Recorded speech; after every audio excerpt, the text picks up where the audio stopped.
नमस्कार, स्वागत आहे आपलं राधास मॅजिक किचन या आपल्या यूट्यूब चॅनेलवर। तर आज आपण पाहणार आहोत उपवासाची चकली। अगदी कुरकुरीत, खमंग आणि फक्त 10 मिनिटांमध्ये तयार होणारी ही चकली तुम्ही आषाढी एकादशीला नक्कीच करू शकता। तर ही चकली कशी बनवायची, चला तर मग रेसिपीला आजच्या सुरुवात करूया। सर्वात अगोदर इथे आपण एक मीडियम साईजचा बटाटा उकडून घ्यायचा आहे। इथे मी आता एक उकडलेला बटाटा घेतलेला आहे। आता या बटाट्याची साल आपण काढून घ्यायची आहे। इथे मी एका बटाट्याची साल काढून घेतलेली आहे। आता आपल्याला हा बटाटा एका छोट्या किसणीने खिसून घ्यायचा आहे। इथे एका मिक्सरच्या भांड्यामध्ये आपण हा बटाटा या पद्धतीने किसून घेणार आहोत।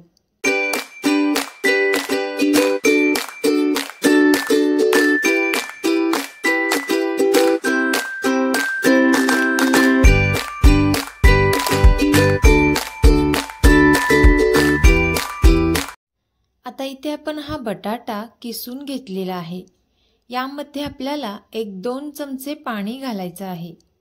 ज्या चमच्याने आपण पोहे खातो त्या चमच्याने इथे आपल्याला 1-2 चमचे फक्त पाणी यामध्ये घालायचं आहे आणि हे मिक्सरला बारीक करून घ्यायचं आहे। पाहू शकता तुम्ही इथे आपण हे मिक्सरला बारीक करून घेतलेलं आहे आणि या पद्धतीची अगदी पातळ आणि एकदम बारीक अशी पेस्ट तयार करून घ्यायची आहे। यानंतर इथे आपण एका बाउलमध्ये 1 वाटी वरीचे पीठ घेतलेले आहे। या पिठामध्ये आपल्याला 1 चमचा चवीपुरते मीठ घालायचं आहे। मीठ तुमच्या आवडीनुसार तुम्ही कमी जास्त करू शकता। यानंतर 1-2 चमचे इथे आपण लाल मिरची पावडर घातलेली आहे। आता आपण हे चांगले मिक्स करून घेणार आहोत। आता हे मिक्स करून घेतल्यानंतर यामध्ये आपल्याला 3 चमचे गरम तेलाचे कडक मोहन घ्यायचा आहे।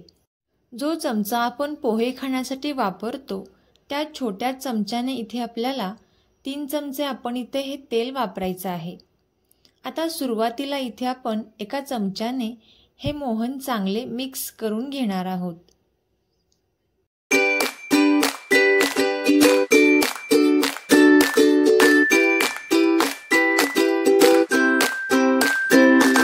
आता इथे हे चमच्याने मिक्स करून झाल्यानंतर हाताच्या साहाय्याने या पद्धतीने आपल्याला हे पीठ चांगले मिक्स करून घ्यायचं आहे।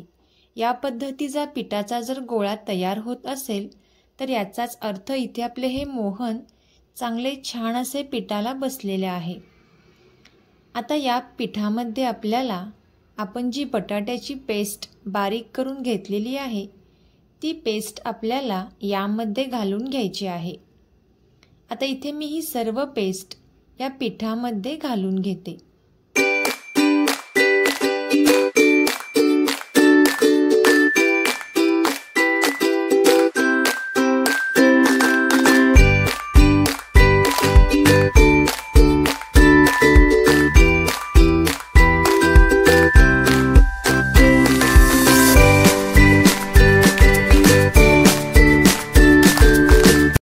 आता इथे आपण हे पीठ चांगले मळून घेणार आहोत।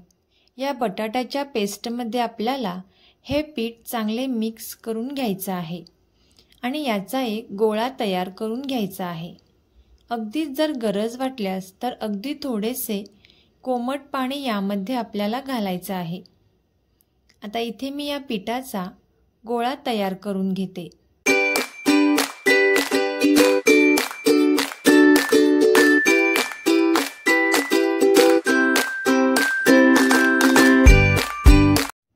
आता इथे मी अगदी थोडेसे कोमट पाणी याच मिक्सरच्या भांड्यामध्ये घातलेलं आहे आणि ते पाणी आपण या पिठामध्ये टाकलेलं आहे।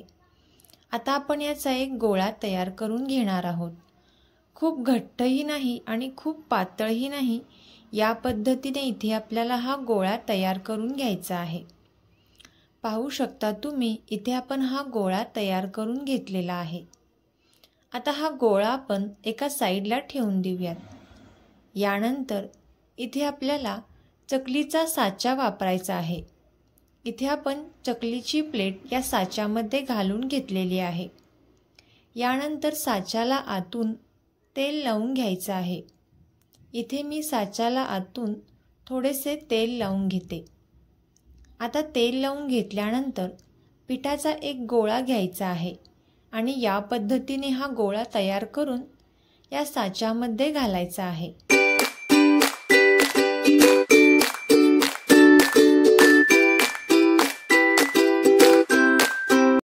आता इथे आपण एका साईडला कढईमध्ये तेल गरम करण्यासाठी ठेवले होते। तेल छान गरम झाल्यानंतरच यामध्ये आपल्याला चकल्या सोडायच्या आहेत। इथे मी उभ्या आकाराच्या चकल्या या पद्धतीने तेलामध्ये सोडलेल्या आहेत। तुम्ही इथे तुम्हाला हव्या त्या साईजच्या चकल्या पाडू शकता। सुरुवातीला चकली तेलामध्ये सोडताना गॅसचा फ्लेम हा फुल ठेवायचा आहे। नंतर आपल्याला 1-2 मिनिटांनंतर गॅसचा फ्लेम हा कमी करायचा आहे आणि मंद आचेवरती 1-2 ते 3 मिनिटांसाठी चकली छान अशी तळून घ्यायची आहे।